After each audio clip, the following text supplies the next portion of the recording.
All right, welcome everyone. Another installment of our Family Office University series. Thank you for joining us both in person and virtually. Today we are discussing family office investments, important regulatory and fiduciary considerations. We're looking forward to a great program. You're welcome to ask questions during it.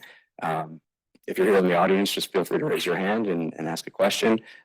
Online, you can use the chat and we will be monitoring it. So a quick agenda for today. I'll be setting the stage with the lender management case, and that's really to identify the different entities involved in a family office structure. So as you go through the rest of the program, you'll have some context and some reference points for the entities that are being discussed. Then we'll move on to family office affiliated funds and regulatory considerations and a lot of the securities law issues that face family offices. Then we'll move to what information should family members be provided about trusts and their investments. So as the family members who have invested in all of these different structures and entities, what are the obligations to them? And we'll wrap up with a discussion of the impact of the election on tax law, on the tax law. We'll have a reception for in-person guests as well. So setting the stage here. Throughout our family office university sessions, we've discussed the lender management case and profits interest structures for family offices. When designed properly, these structures can have a significant income tax benefit for the families, and they can also provide opportunities for succession planning and estate planning. At a basic level, this structure is what can result from that type of planning. It's a very simplified version, but you have the different entities here. The family office entity is the one on the left in the gray oval. For new family offices, that's typically a corporation. You'll see the line above that to the individuals and family trusts. Those are the owners of the family office, which is different than the owners of the investment LLC that we'll discuss in a few minutes. Among other things, the family office typically manages the family's investments. That's their role. They do that through a board of directors, officers like a CEO, CFO, CIO. They also have additional employees. These are all the people that are providing services to the family and the family members. The Family Investment LLC is the red oval in the center. That's the entity that actually holds the family wealth and that invests that wealth in different asset classes, whether that's marketable securities, private equity funds, direct investments in private company, real estate, whatever it may be. The triangles above that oval in pink are the family members and trusts. These individuals or trusts have all contributed their capital to the investment LLC and consolidated their wealth. In exchange, they've received a % interest in that family investment LLC. This contribution of their capital consolidates the family wealth and increases the purchasing power of the family. So then to connect these two entities, the family office, the gray oval, then manages the investments for the assets in the red oval and invest those assets. So the family office goes out, finds deals, finds appealing investments. Then they have the family investment LLC actually invest in those investments. So the title to those investments would be in the family investment LLC. In exchange for those services, the Family Investment LLC will pay the family office entity for its services. That is typically in the form of profits interests, which are a portion of the appreciation of the assets under management.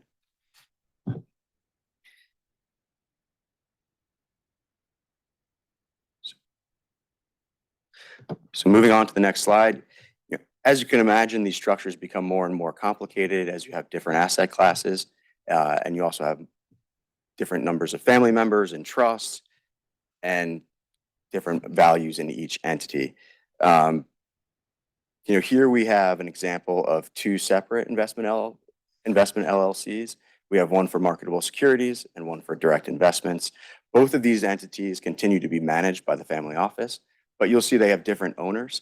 The two trusts on the left own the Family Marketable Securities LLCs, while three trusts own the Family Direct Investment LLCs.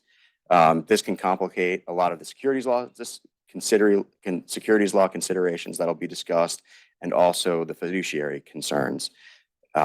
Because of these different family members, different entities, all owning different pieces of different investments. So in the next two sessions, we'll go through that. You'll learn about who can serve in these different roles, who can invest, and what rights and responsibilities might the family office or others have to the trustees and the family members. As you listen through those conversations, this should be the foundation. So your family office, again, is the gray oval on the left. Its owners are individuals and family members. And then you have your investment vehicles in the red ovals, with their owners being the triangles for family trust and family members. And with that, I will turn it over to the next section. Lynn, John, and Nana will come up.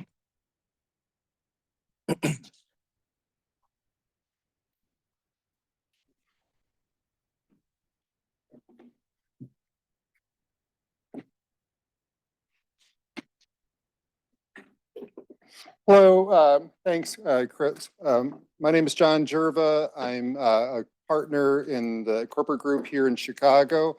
And along with Lynn, I head up our institutional investor and our fund formation group. With respect to our institutional investor clients, we regularly are working with endowments, foundations, family offices, private equity fund of funds, such as Muller Monroe Asset Management, that when they're making their investments, in a wide variety of alternative investments. So to the extent that folks are working on making investments, we're happy to work with you on that.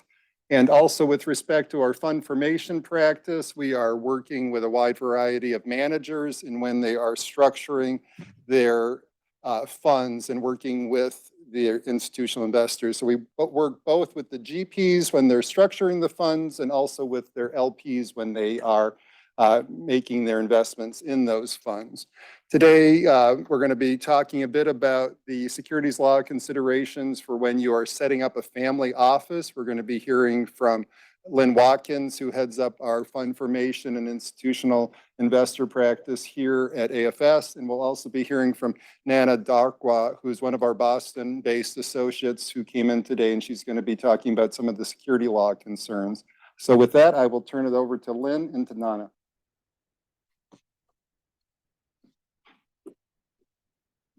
Thank you, John. And good afternoon, everyone. Thank you for joining us. Today, Nana and I will be discussing certain U.S. securities law regulatory concerns relevant to the formation and operation of U.S. family offices. Specifically, I'm going to discuss the requirements to maintain the most commonly used exemptions from registration by family offices under the Investment Company Act of 1940 and the Investment Advisors Act of 1940.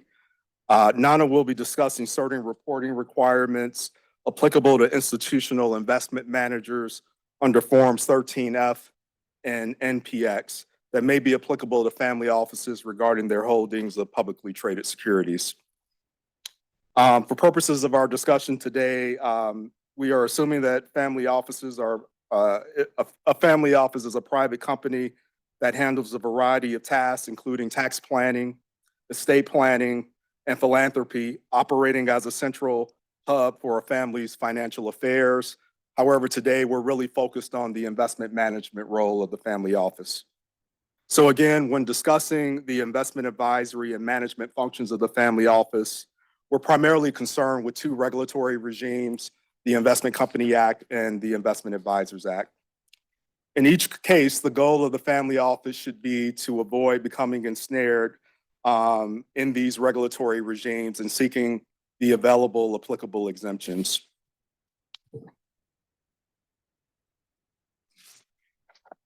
So let's first discuss the Investment Company Act. The Investment Company Act regulates issuers engaged in the business of investing, owning, or trading in securities, and those owning or proposing to acquire securities having a value exceeding 40% of their total assets. Generally, most entities that operate as a family office, as well as their various investment funds that are organized by the family office, would fall under the meaning of an investment company under the Investment Company Act, absent an exemption.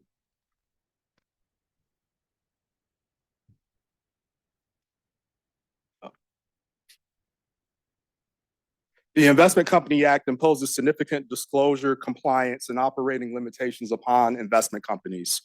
These include registration with the SEC, which requires filing a registration statement that includes detailed information about an issuer's investment objectives, strategies, risks, and financial statements. It requires a prohibition on transactions with affiliates. It requires an independent board of directors. It requires annual review and approval of investment management agreements. Notably, for unregistered investment companies may not engage in business and interstate commerce. Unregistered investment companies may not control any company engaged in interstate commerce, and contracts of unregistered investment companies may be rendered void. So it's very important that you manage your exemptions for the Investment Company Act, and also to avoid registration is the regulatory regime for the Investment Company Act, while it may be appropriate for retail entities like mutual funds, it is very much at opposite of the goals of the operation of a family office.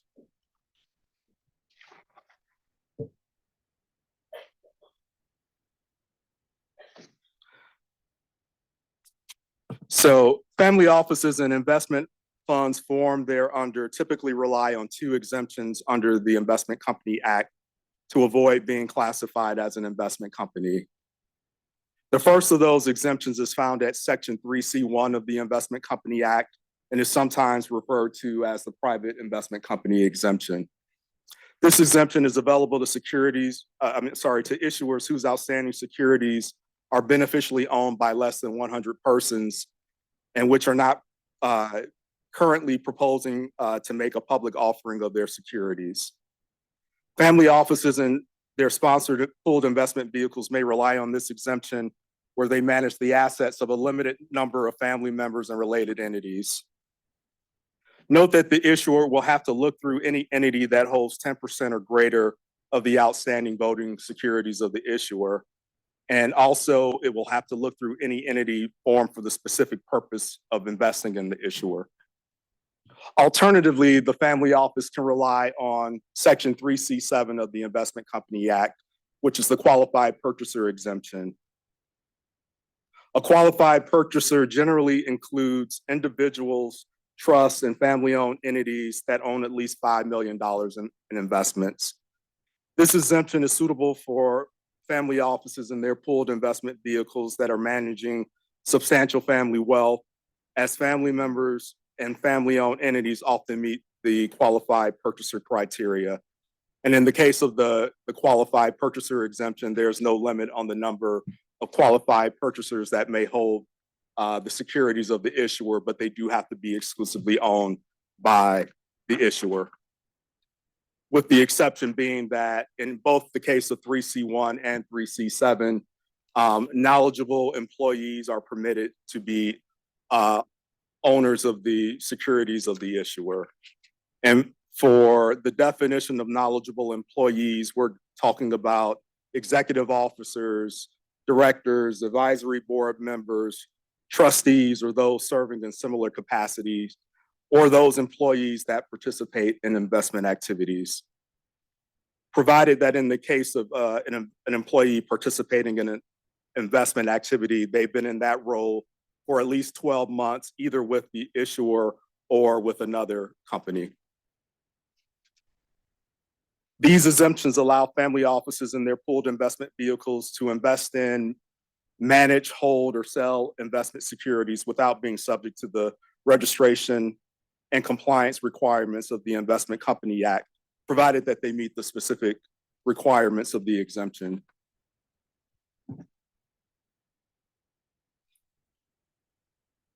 Please note that a family office organized as a private trust company that exercises fiduciary duties and that is supervised by a state or federal banking authority may also avail itself of the Investment Company Act's bank exemption.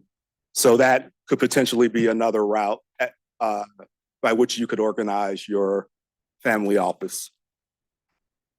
I guess on that point, you'd be exempt from SEC registration, but you'd be subject to banking registration or regulation in Nevada or South Dakota or whatever jurisdiction you'd be in.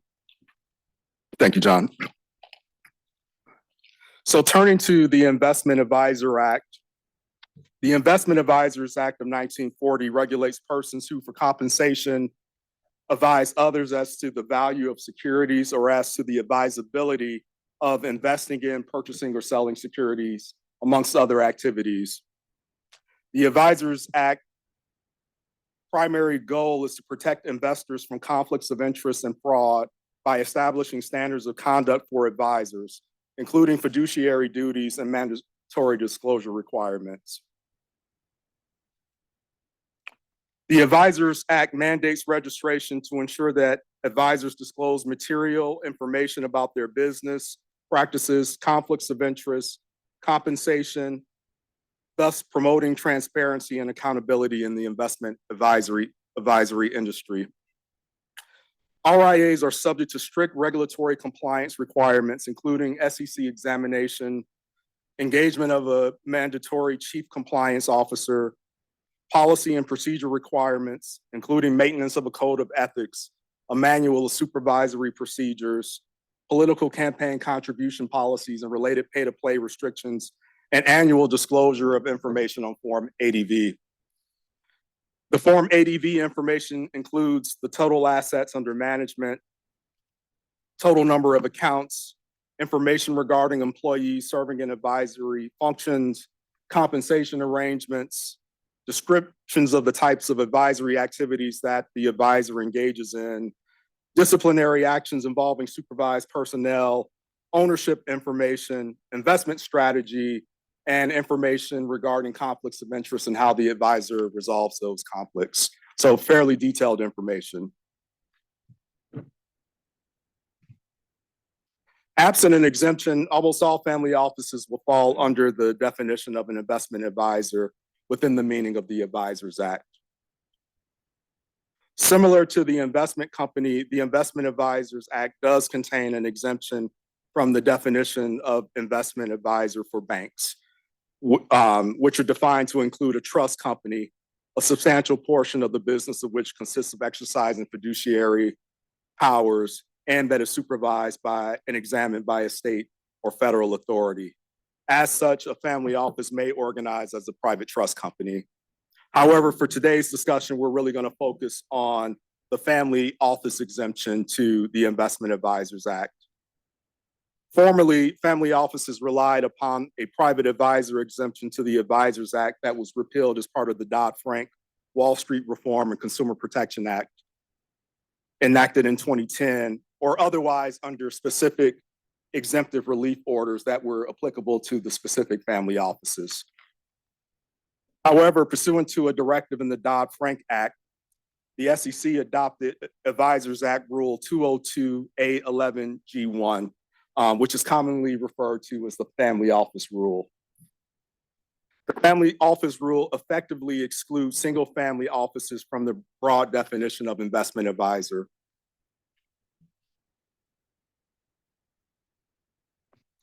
The SEC recognized that participants in family offices are financially sophisticated parties and that the family offices are not the sort of arrangement that the Advisors Act was designed to regulate. The SEC acknowledged that disputes among family members could be resolved within the family unit or in worst case through state courts under laws designed to govern family disputes.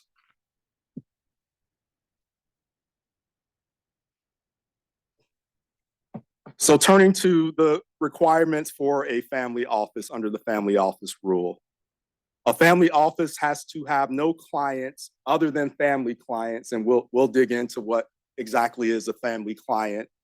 It must be wholly owned by family clients.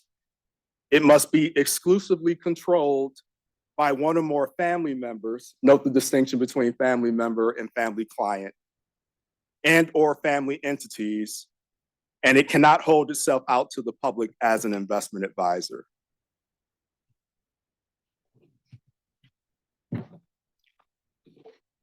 So who is a family member under the Family Office Rule? First and foremost, all lineal descendants of a common ancestor and such lineal descendant spouses or spousal equivalents. So a family office can trace back 10 generations from the youngest generation to a common ancestor, and the family office may redesignate that common ancestor from time to time in order to serve new generations of the family office, though this may cut off the ability to serve older branches of the family office upon such redesignation. Lineal descendants include adopted children, stepchildren, foster children, and individuals that were minors when another family member became a legal guardian of that individual. It also includes current and former family members and their estates.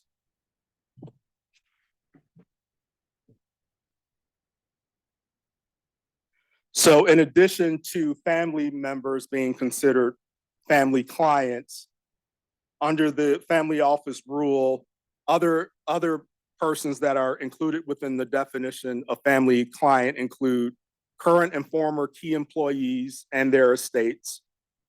And for purpose of the family office rule, a key employee is defined as an executive officer, director, trustee, general partner, or person serving in a similar capacity at the family office. Any other employee of the family office other than someone serving in a clerical or administrative function who in connection with his or her duties participates in the investment activities of the family office. It also includes former key employees, provided that those persons can't make new investments once they leave the family office, other than those that were contractually mandated at the time of their departure, and that relate to existing family office investments at that time.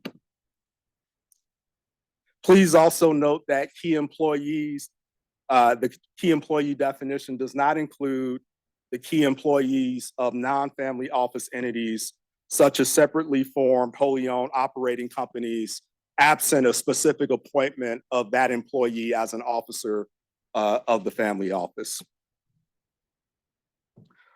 Other family office clients include irrevocable trusts in which family clients are the sole beneficiaries, an irrevocable trust exclusively funded by clients in which other family clients, not-for-profits, and charitable organizations are the only current beneficiaries, charitable and not-for-profit organizations exclusively funded by family clients, revocable trusts in which family clients are the sole grantors or settlers, any trust of which the trustee or authorized person to make decisions is a key employee, where each of the persons who has contributed assets to that trust is a key employee or their spouse.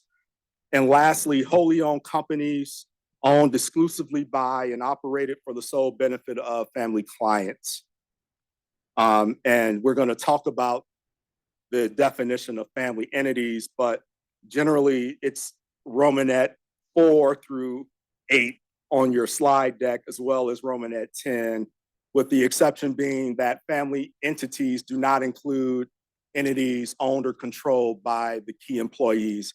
The family entity definition is limited to family members. And also note that if at some point during the course of your operation of your family office, there is an involuntary transfer to a non-family member or non-family client, there is a 1-year transition period where that non-family client will be deemed a family client for purposes of the act. So you have 1 year to come into compliance to have that transferee not be deemed a family client.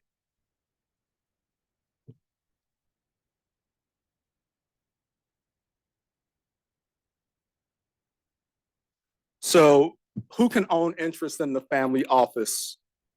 Again, the family office must be wholly owned by family clients.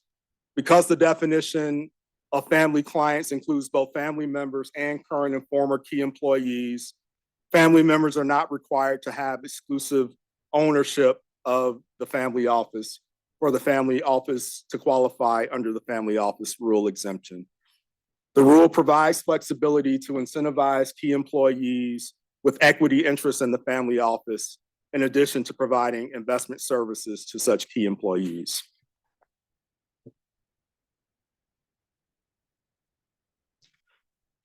Who can control the family office?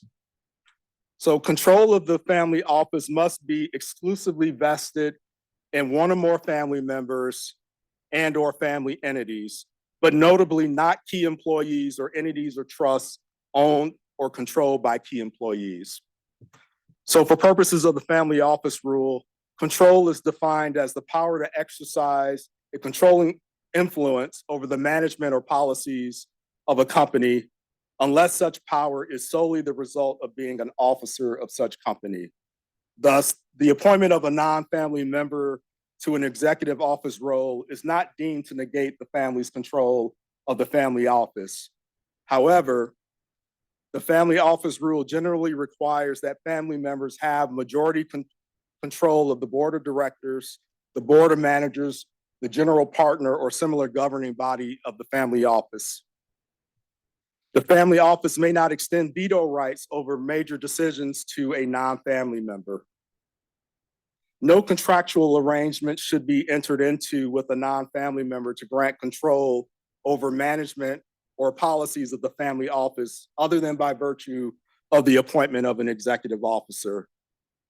And lastly, the right to appoint, terminate, or replace a board member by itself does not satisfy the control standard. The right to appoint, terminate, or replace a board member has to be coupled with the ability of the family members to have control over the management or policies of the family office.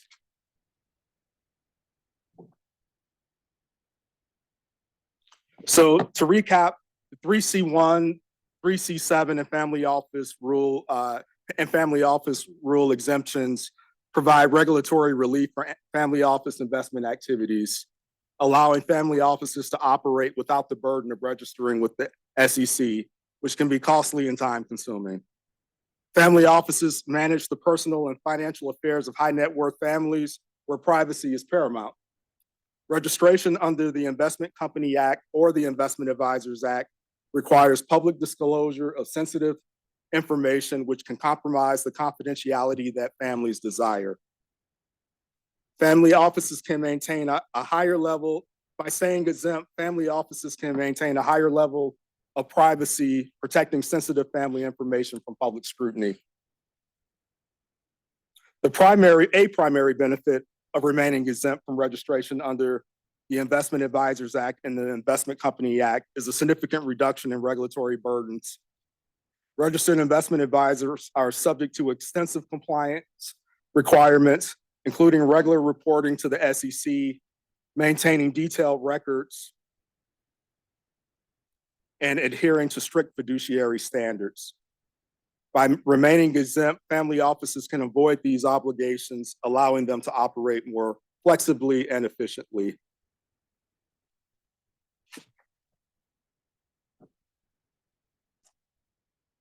And lastly, just a few notes about maintaining best practices. Family offices should continually assess their client base, their ownership structure, and their operations to ensure compliance with the Investment Company Act and the Family Office Rule. Family offices should maintain detailed records of family members, ownership interests, and the governance structures to provide evidence of compliance if required. The family office should establish policies and procedures to monitor compliance, including routine audits, family governance frameworks, and compliance training for key employees. Thank you for your time. I'm happy to answer any questions after Nana's presentation. Thank you.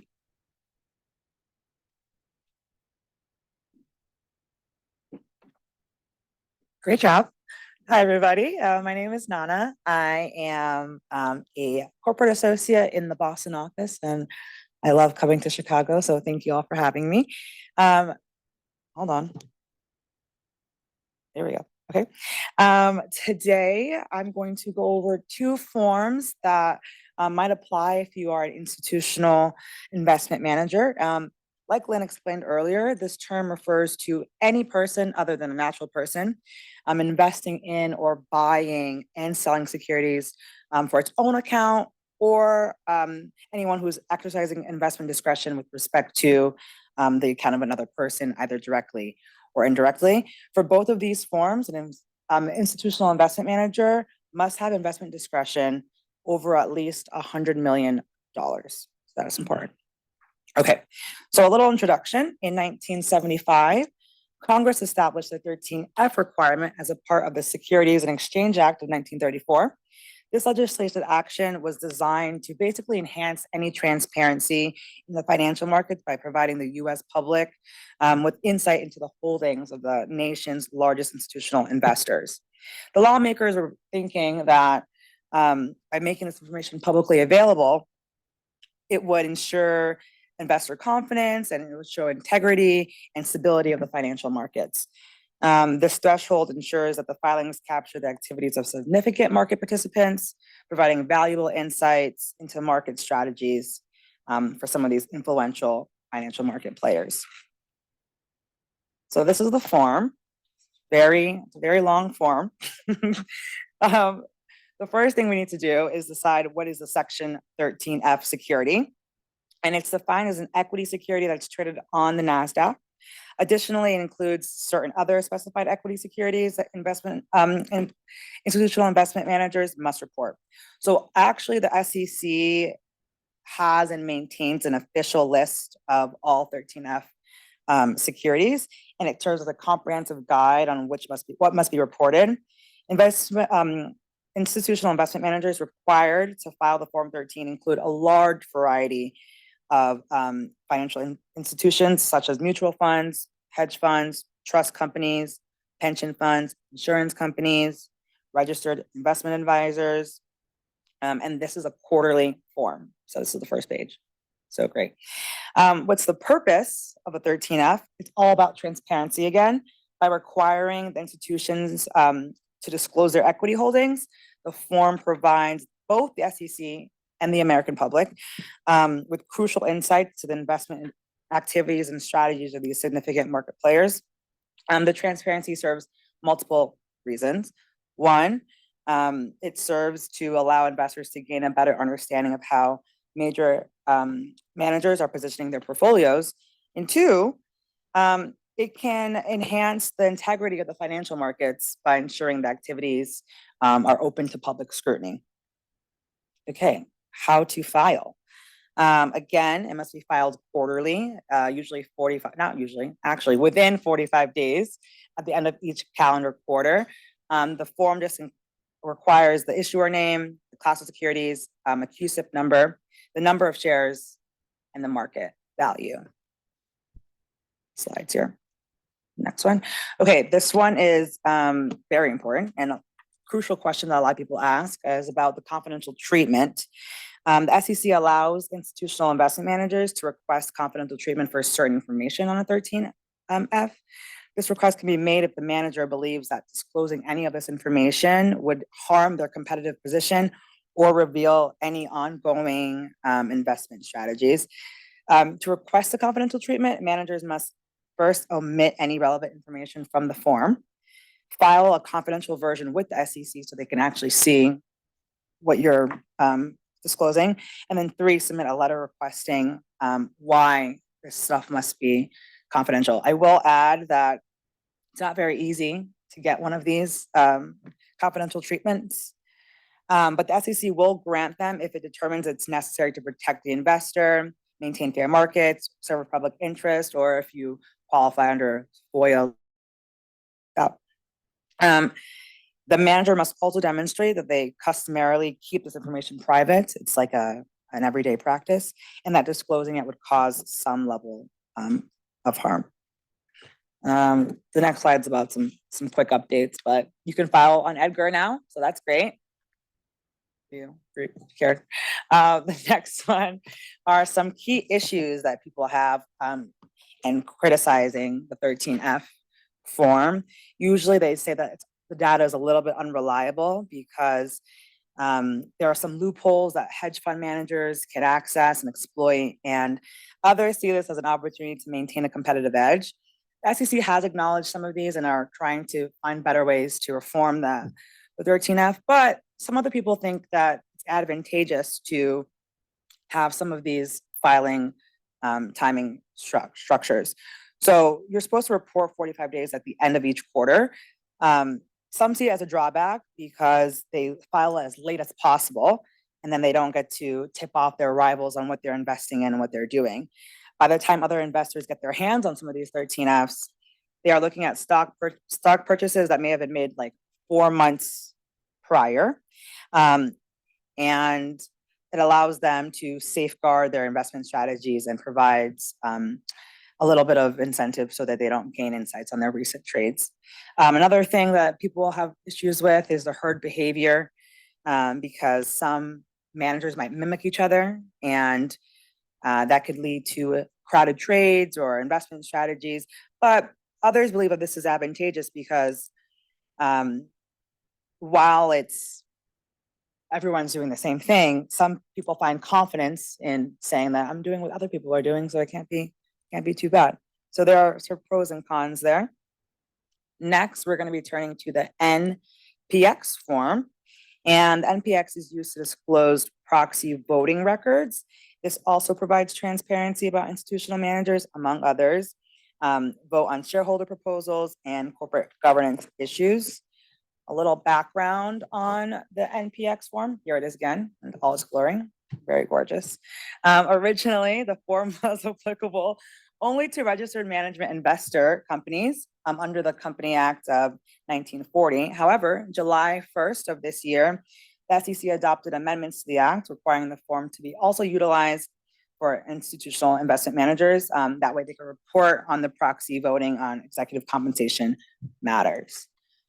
Well, that's what that is.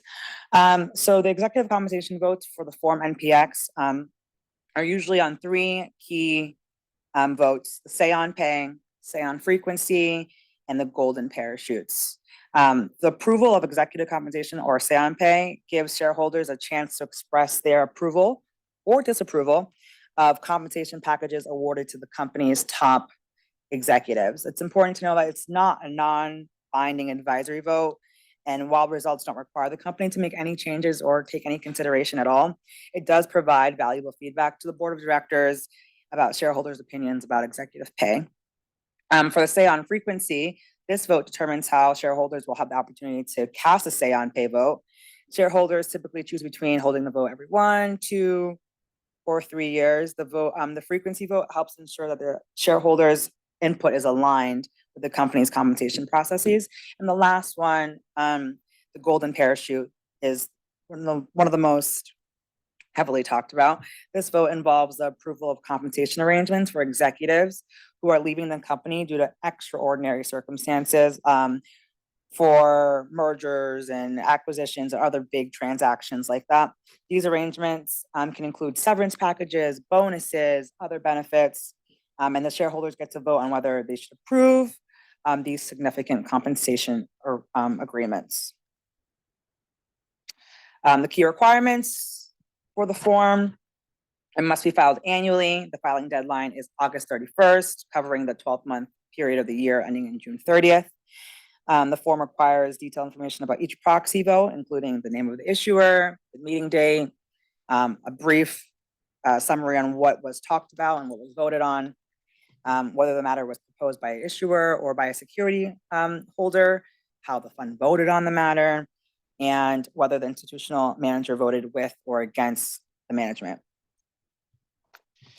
And lastly, the form NPX filings are made available to the public, allowing investors to review and evaluate voting practices for mutual funds. The public access is intended again for transparency purposes and to help make informed decisions among investors. But you can also get confidential treatment for NPX similar to 13F. Again, the FCC uses the same standard to approve the request for the 13F that it does for the NPX as well. They will not approve requests if they don't meet the same standards from the 13F. For say on pay votes, however, the SEC will only grant confidential treatment in limited circumstances. I mean, it's already pretty limited, so it's slightly more limited for the say on pay votes. And in that case, you can file other types of form, same versions of the same form. That's it. Any questions for Lynn? Any questions for Lynn, anybody? Lots of information presented. We're happy to follow up with anyone with the actual slide deck. And I guess in terms of the family office, some of the questions that we sometimes get going to Lynn's explanation of the exemption is that there are multiple families working together. You may endanger the exemption. A lot of times if the family office is trying to structure a co-investment, that you need to be careful about that because that may endanger the exemption as Yeah, well. we've also seen situations where a family office may not want family members in control. They might want to have some members of their professional team to serve as directors of the family office for concerns about some of the subsequent generations taking over the family office operations. And we've had to reiterate that the control has to be vested within the family. There's also been, and you see this in no action letter guidance, using outside consultants as advisors to the family offices. And those advisors are doing the same thing for 6 other family offices. So they are effectively serving as a multifamily advisor and should be registered and should be pulling some of your information into their Form ADV when filed. So we do see some interesting questions come up from time to time.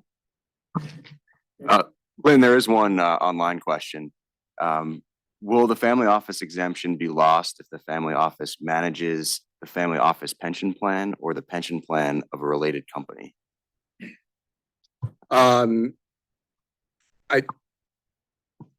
As long as it is managing, honestly, I need to look into that question.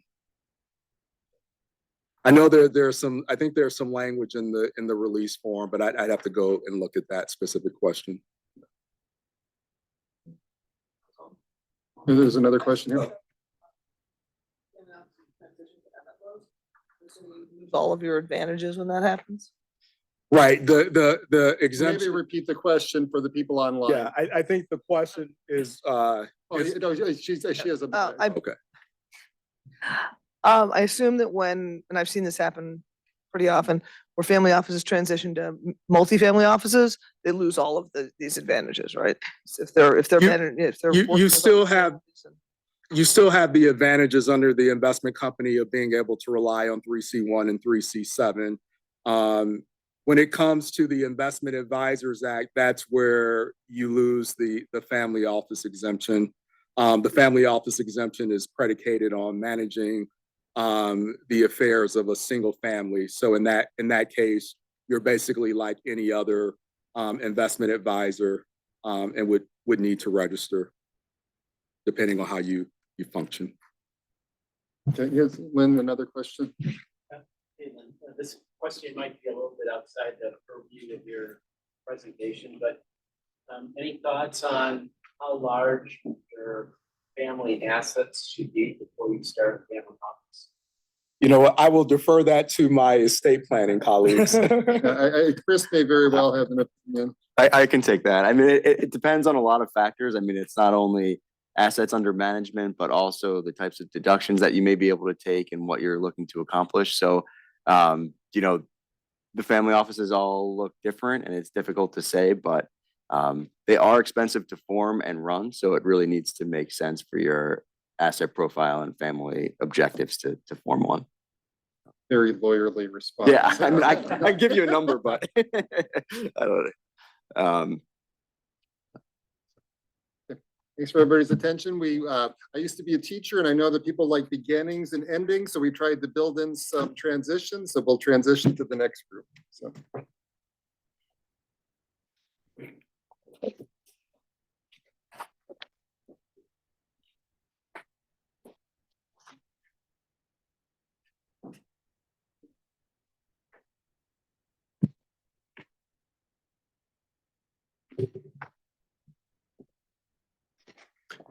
Feel like that's our cue, guys, from John.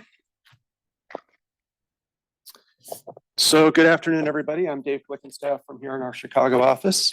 I handle sticky situations for family offices and other fiduciaries. I have a very important piece of information for you to start off with, which is the CLE code for today's presentation. It's more important than anything else we're going to say this afternoon, for some people at least.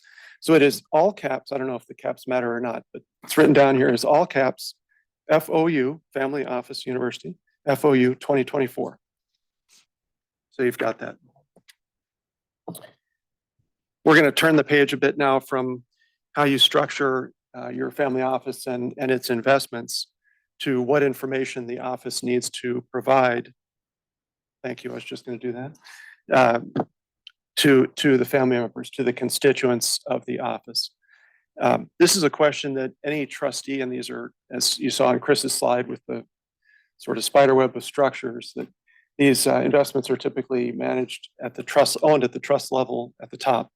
And so it's a trust type of structure, and any trustee is going to face the question of what information do I need to provide to my beneficiaries.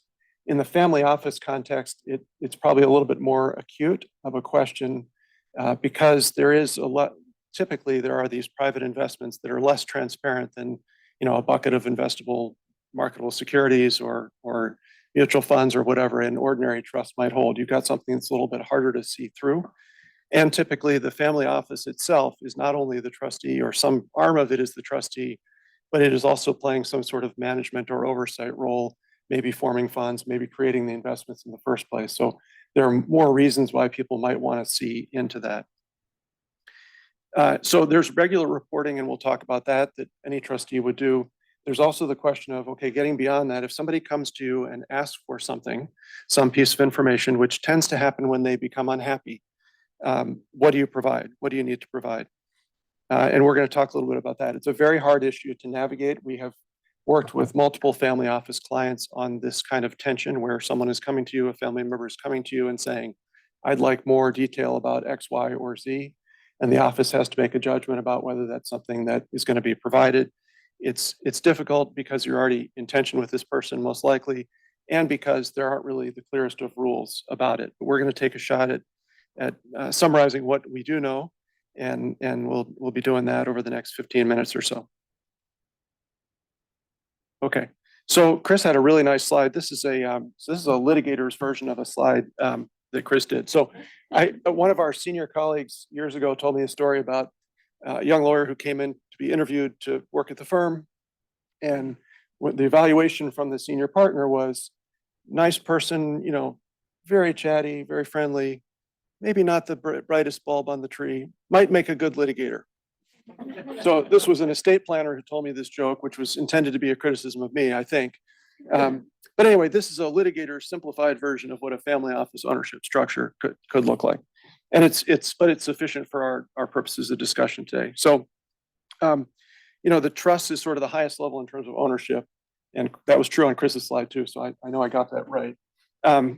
And as Chris said, there's sometimes you have individuals in the ownership role as well. I think typically more often trust, but sometimes individuals will have investments in the family office structure as well. So then the trusts are controlled by a trustee, of course.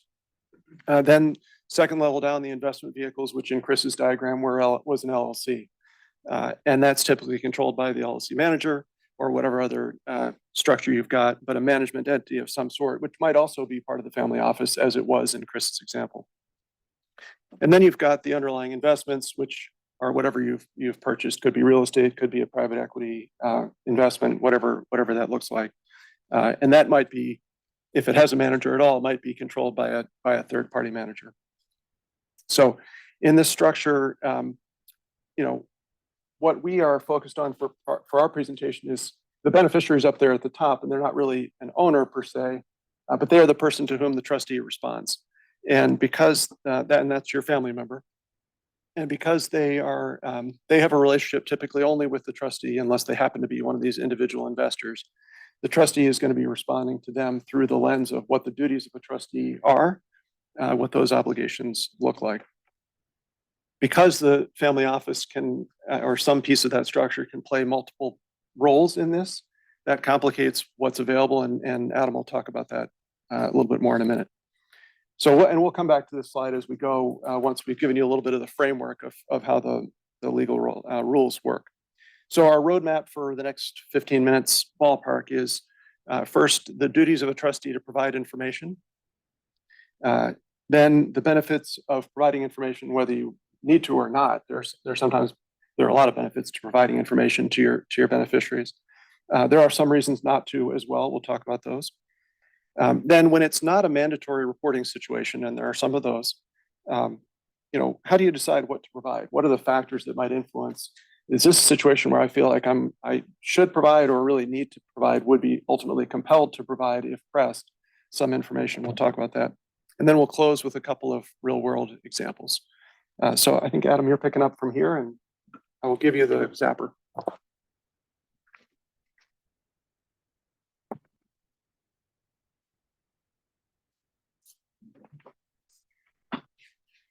Hi, everybody.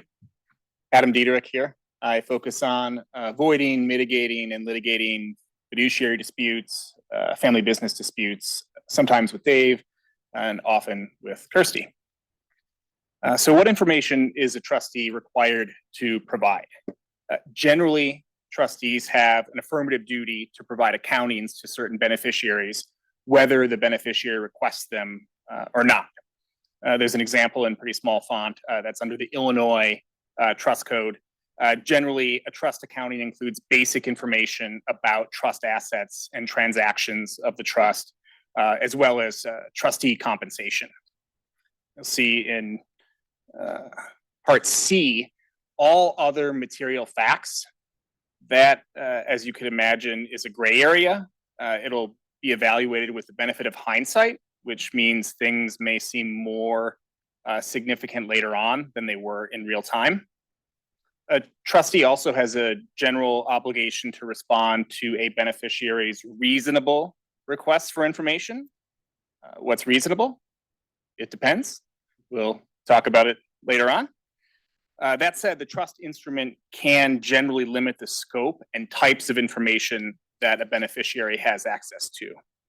And a beneficiary can also waive their right to receive accountings or other information in writing, but they can withdraw that waiver as well.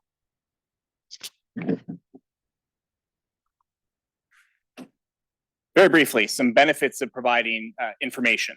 Even when a trustee is not required to provide information, you can envision there are some good reasons to do so. First, just providing it may foster understanding, improve a relationship, avoid conflict later on between the trustee or the family office and the beneficiary. Providing information to a beneficiary also starts the statute of limitations. I know that's a favorite of Mike over there.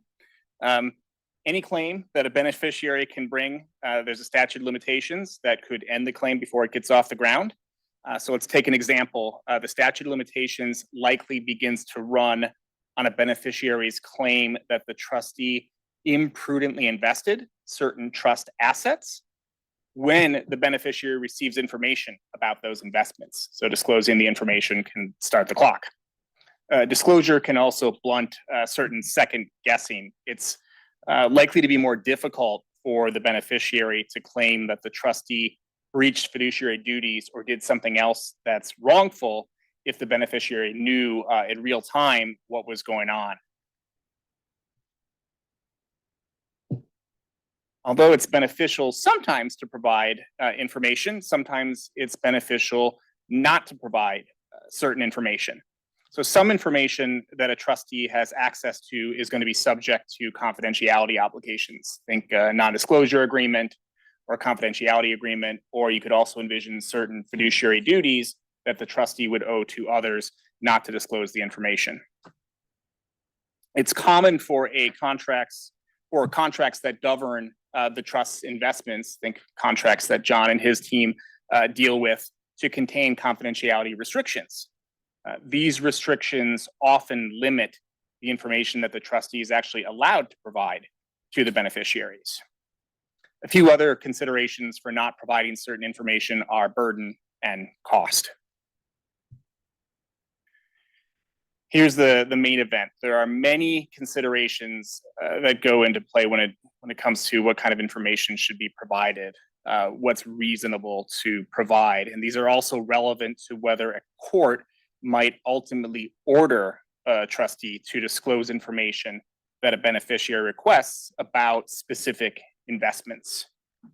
So an initial consideration to think about is whether the information is trust level information, if you think about the diagram that Dave had up there before, or if it's business information, investment vehicle information, sometimes referred to as entity level information. This is usually going to be a state law question. And a related point is whether the duties that the trustee owes are owed to the beneficiary there, or whether the trustee perhaps owes duties in a different capacity, such as a director of a private company in which the trust is invested. Take an example of detailed financial statements of a private company. The trust owns an interest in that company. That's likely business information, not trust information. So that may weigh against disclosure to a trustee. But as Chris noted earlier, sometimes individuals are invested directly in the investment vehicle. In that case, the issue is really governed at the entity level. So it depends on what the governing documents say, the shareholder agreement, what they say, as well as what state law says about that entity. Another factor, how much control does the trustee have over the entity whose information is requested, and also in what capacity does that person have control? That's something Kirsty will talk about in a little bit in an example. Factors that might determine control include majority ownership, a controlling position on the board of directors or the board of managers, certain officer positions, as well as the ability to vote out directors or managers or replace officers. Another factor, this is a litigator's factor, where there are conflicts. So let's say there's a conflict of interest that a trustee has, or there are indicators of self-dealing. The beneficiary may there have a stronger reason for accessing that information to investigate and see what's going on with those underlying investments. Another factor is the legal right or the practical ability of the trustee to compel disclosure of information from the entity. So not at the trust level, but from a lower level. That may actually make it more likely that the beneficiary can get the information just because the trustee has access to the information. So take, for example, a trustee serves on the board of the private company that's at the underlying investments level, a few levels down. Because the trustee is on the board, the trustee probably has the right to access that information, him or her itself, and that might make it more likely that the beneficiary can actually get the information then. I mentioned this earlier, an important issue in the investment context is going to be the investment agreements. So confidentiality provisions, NDAs, they may often weigh against disclosure. A key question to think about at the beginning when you get a request from a beneficiary for information is, why do they need it? How relevant is this information to their interest in the trust? And you should consider relevance in relation to other information that's already available to them, as well as what the trust instruments say about their right to access information. Another factor based on a quirk in some states' laws is whether the beneficiary can get information directly. Under the laws of some states, so-called beneficial shareholders actually have the right to get the underlying investment information directly if it's information from a corporation or another business entity. Therefore, the beneficiary need not ask the trustee. The beneficiary can just go to the private company directly. The next factor, competing obligations or duties owed to other, that overlaps with plenty of the other factors. The trustee may owe duties to other beneficiaries, to other entities, or there may just be obligations under contracts with investment managers that prevent them from disclosing certain investment information to a beneficiary who requests it. And then finally, if there's litigation, all bets are off. If there's a dispute that makes its way to court, the court very well could order broader disclosure than the trustee would otherwise be required to make if there weren't litigation. let's talk briefly about how all these different considerations fit together in the family office context. So a helpful initial question when a beneficiary requests information about an underlying investment is, at what level is this information maintained or generated?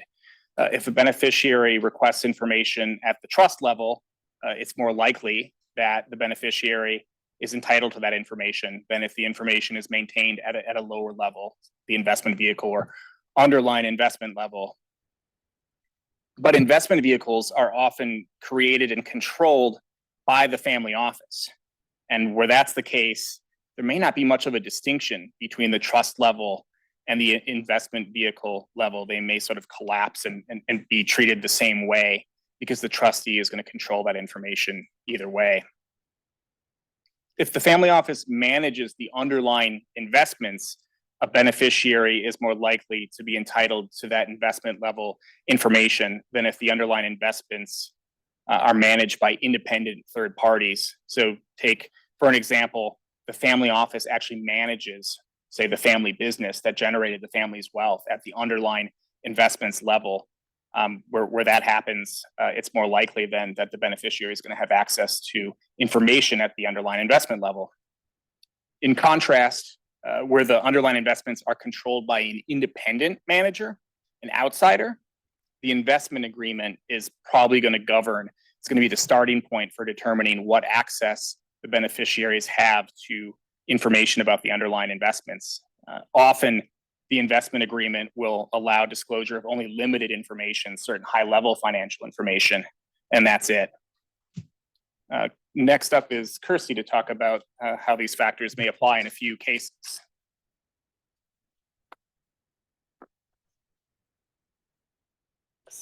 Hi, everyone. I'm Kirsty Brunson. I'm a litigator here in Chicago. And like Adam said, let's talk about a couple of different cases and consider these considerations in connection with that. So first up, case in Ray Sheehan's will.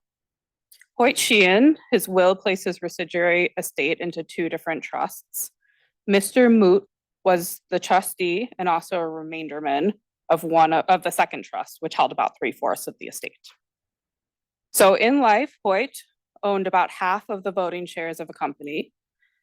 Following his death, Hoyt's wife and Moot transferred the shares to a voting trust that had 5 voting trustees. 2 of the 5 voting trustees were Hoyt's wife and Moot. Moot and the other voting trustees voted themselves into director positions at the company and then voted to withhold distributions from the company to its shareholders.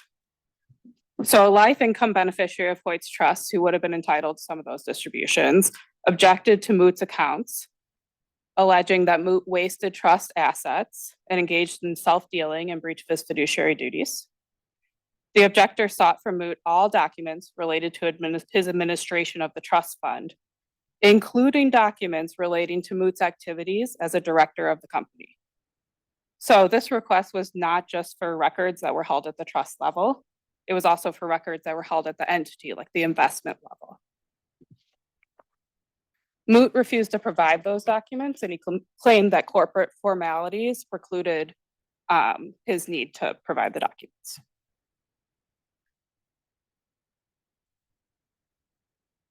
Oh, sorry. So the court held that Moot had to provide all books and records in his custody in any capacity whatsoever that were relevant to the claims of wrongdoing, including the corporate books and records. So let's take a pause there. That's really broad, right? So it's not limited to documents he has in his possession as trustee. It's not even limited to documents that he has in his capacity as director, right? It's any document that he individually can access that are relevant to the claims of wrongdoing. In its reasoning, the court primarily considered 2 things, and both of these things are factors that Adam talked about. First, the trustee's control of the corporation through his ownership that was on behalf of the trust of a controlling share. And second, the allegations of wrongdoing. So taking a step back, Moot, the trustee, he wore many hats here. He was director and officer of the company and subsidiaries. He was the attorney for those companies. He was the executor, trustee, and remainderman under Hoyt's will. his law firm drafted that will, and he was voting trustee. And then on top of all of that, there were allegations that he had an outsized influence over Hoyt's wife. So if you recall, she was also one of the voting trustees. So yeah, the disclosure required in this case was pretty broad, likely more broad than you would see in the typical case. But it's a really good example of how a court might think about a trustee's obligations to provide information to a beneficiary, especially when there are these sort of like overwhelming allegations of self-dealing and where the trustee possesses or controls documents that are held at the investment level. So let's look now at a case that turns out the other way. Here, you have the main assets of Ebbets Trust, which were half of the ownership of a baseball club and half of the ownership of the company that owns the baseball field. Two of the three trustees here were officers and directors of the two companies. And here you have beneficiaries of the trust objecting to the trustee's account and seeking examination of the trustees, including books and records related to the company. So again, here we're talking about records that are not just held at the trust level, but also at the entity, the investment level. Here, the court did not require the trustees to produce the company's books and records to the beneficiaries. The quote unquote turning point was whether the actions that the trustees had taken as officers and directors were performed in their fiduciary capacity, so fiduciary to the beneficiary, or purely as just individual members of the community. The court found that there was no evidence that the trustees had assumed their positions as officers and directors by virtue of their connection with the estate. And then the court included this really nice quote in the opinion. So if you'll just like indulge me for a minute. It is, of course, obvious that the mere fact that a person occupies the position of an estate fiduciary does not result in coloring his entire life and actions to the exclusion of all of his other rights and interests. He still breakfasts, performs his daily tasks, and retires for the night as an individual. And these private activities are as immune from the prying eyes of the beneficiaries of the estate of which he is a fiduciary, as if they had been performed by an entirely different person. As a matter of legal fact, he is not subject to scrutiny as a fiduciary, except as to matters which are performed strictly in the management of the estate. And any knowledge or information which he may possess or acquire in his extra fiduciary relations are as privileged as are his breakfast menu or his nocturnal habits. So another factor that the court considered here was control, just like in the previous case, right? Here, the court found that the trustees didn't actually have any control over the companies. Since the death of the testator, at no time had the estate owned a majority of the stock of the companies. And at no time were people who had been associated with administering the estate making up the majority of the board of directors at either company. So the court noted that the result here probably would differ if the trustees had assumed and exercised control of the corporation by virtue of the controlling stock holdings that belonged to the estate. And there we can think about the considerations too, right? Like if they had used the estate stock holdings and that put them in a position to be in the majority, maybe we've got more of a concern about conflicts of interest. So this is really clearly a different result from the first case, right? Which required pretty broad disclosure. Here, the court was a lot more willing to respect formalities, to look exactly at what formal hat was the trustee wearing at the time. And in contrast, we have the Sheehan case, which I think really like the broad allegations of self-dealing and the multiple hats that the trustee wore there carried the day.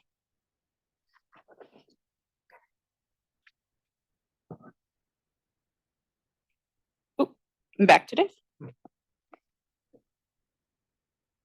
Thank you. So Chris was answering the question earlier with, and essentially answered the question about what size do you need to be to create a family office with, and it depends. You heard that from Adam a little bit earlier, and it does. And I know that's an unsatisfying answer, but you know, when you've got, that's all the more reason to talk about this issue, because this is what makes it hard for the family office to think through and to navigate with when somebody is coming to you with information, with a request for information, because you have to weigh all these factors and try to figure it out. And there's not like a clear yes, no, here's the standard to follow. So that's why I wanted to bring it to everybody's attention this afternoon. So Tom, you look like you're halfway out of your chair. Is that because you're going to come talk to us about the election results? I'm standing between people and their drink. I know. Come on out. Come on up. Come on up. There's a lot more certainty about the election results now than there was before. So we've got more certainty than we had on our program. Hello, everybody. I'm Tom Abendroth. I am filling in for Kevin Matz, who found that the gods did not cooperate with him, the airline gods, in getting here on time. I'm going to talk for a minute about the impact of the election. You may have heard there was one recently. And the question of the day for most of us in this room who do something in the wealth planning world is what will happen to all those provisions in the 2017 Tax Act that are supposed to sunset at the end of 2025. In particular, of course, the estate and gift tax exclusions and the GST exemption. So in other words, is that number in 2026 going to be 14.4 million more or less, which is kind of where we think it would be with inflation adjustments if it stays in place, or 7.2 million? You may have heard this afternoon, there was an announcement, CNN and some other news services, that the Republicans also will have narrow control of the House. So that, along with 52 of the 100 senators in the Senate and President Trump in the White House, you might think, okay, this is a slam dunk. Why are we even talking about it? All this stuff in the 2017 Tax Act that the Republicans like a lot because they passed it before will just get extended. Well, no, not so fast. The percentage likelihood of that happening has gone up quite a bit. But will it be all of it? There's still a lot of challenges there. And there's really three words that are the key here, one of which I always mangle. Cloiture is the first one, which is to be distinguished from cloister. Budget and deficit. So cloiture is the rule that you hear about when you hear in the Senate about them needing 60 votes to pass legislation. I'll leave it at that for purposes of this very brief overview. There is one way, and by the way, the Republicans don't have 60 votes. There is one way around that is used quite frequently. It's called budget reconciliation. And this was what was used in 2017 to pass the 2017 Tax Act. It is also the reason we have these sunset provisions in the 2017 Tax Act, and we've had them in the past with other revenue reducing legislation.